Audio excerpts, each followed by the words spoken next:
एक बार की बात है, एक जंगल में एक कौवा और सियार रहते थे। कौवा बहुत चालाक और बुद्धिमान था, जबकि सियार बहुत लालची और धूर्त था।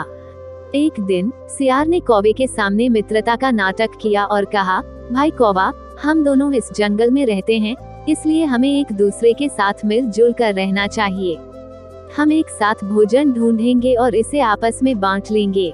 कौवा समझ गया कि सियार का उद्देश्य कुछ और है, लेकिन उसने कुछ नहीं कहा और उसकी बात मान ली।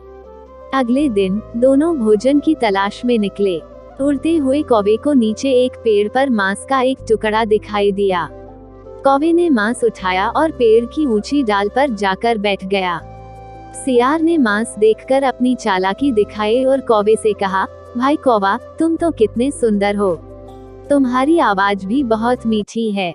अगर तुम एक गाना गा दो तो मुझे बहुत अच्छा लगेगा। कौवा सियार की बातों में नहीं आया, क्योंकि उसे सियार की चालाकी का पता था। उसने चुपचाप मांस का टुकड़ा अपनी चोंच में दबाकर रखा और उड़ गया।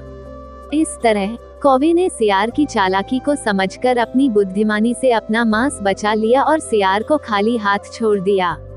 इस कहानी से हमें यह सीख मिलती है कि हमें चालाक और धूर्त लोगों की मीठी बातों में नहीं आना चाहिए और अपनी समझ से काम लेना चाहिए।